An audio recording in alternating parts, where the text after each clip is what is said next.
kumusta mga ka-medyator? Sana ay nasa mabuting kalagayan kayong lahat.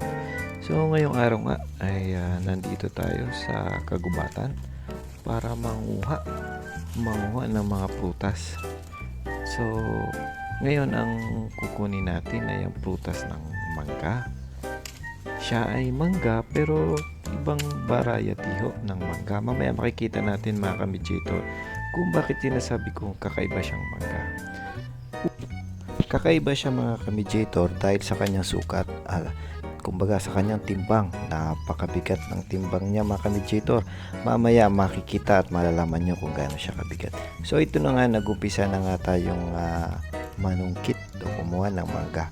Napaka-basic lang, napaka-traditional ng pamamaraan natin dito at napaka-amazing, diba? Kasi nakaka-experience pa tayo or nakakakita tayo ng mga ganitong pamamaraan. PC or lubid lang yan mga ka-medyator. Lubid lang ang gamit para kumuha ng at para umakyat, di na kailangan ng ladder. So mamaya mga ka-medyator, malaki makikita nyo ang sinasabi nating mangga. Ayan, si Kuya, napakagaling, napakahusay. Talo pa niya yung si Tarzan ba? Ayan po. So, yan. Eto na nga. Ito na yung mangga na sinasabi natin. Tignan nyo naman mga ka-medyator kung gaano siya kalaki. Ang layo sa ordinary mangga. So, ito yung tinatawag na Mango Florida variety. So, matuturing na rin tong giant mango kung tawagin, no? So, hindi po siya ganun kadaling palakihin or alagaan at hindi siya basta-bastang nabubuhay o namumunga sa kahit saan lang dito sa ating bansa. So, ito pong pinuntahan natin na kagubatan ay dito po ito sa Mindanao area. So, maswerte tayo, nakakita tayo ng ganitong puno at may bunga talaga. Ayan po, tignan nyo naman kung gaano ka organic itong mangga na to. Walang fertilizer po ito, walang abu-abono, pero tignan nyo naman kung gaano kalulusog yung mga mangga na yan. So, fresh na fresh po yan ngayon natin kinuha. So, tignan nyo naman kung gaano siya kalaki. Pero yung nahawakan natin mga ka-medyator ay isa lang yan sa malaking or mabigat na nasukat. Mamaya makikita natin yung umaabot ng 2 kilos o sobra pa nga sa 2 kilo ang isang mangga. Mamaya po mapapakita natin yung pagtitimbang natin. Yan po, tignan nyo naman mga ka-medyator kung gaano yan kasarap tignan. Ang sarap palata na at tikman na yung mangga na to. So ulitin ko mga ka-medyator, ito po ay Florida variety, Mango Florida variety. So ayan mga ka-medyator, yan, tignan nyo po kung meron bang ganyang variety sa inyong lugar. Paki-comment down below naman para makapag-share tayo ng iba pang details regarding sa manggang ito. So ayan mga ka-medyator, ako personal experience talaga, ngayon lang po ako nakakita ng ganito. So yun nga, ang tawag nga nila dito ay giant mango.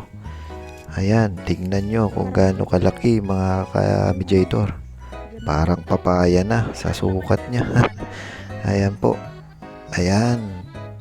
At ito na nga po yung timbang niya. Ayan mga ka-medyator, 2 kilos, 2 kilograms po ang isang piraso lang ng mangga.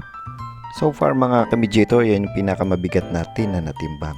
So kung meron pa ko yung experience na mas mabigat pa dito sa natimbang natin, comment down below mga ka-medyator para meron tayong ma-share. Ayan po. So ayan, ganyan po lang natin hinakot yung mga mangga at dahan-dahan natin yung pinitas at kinuha para hindi masyadong nalalamog yung prutas natin.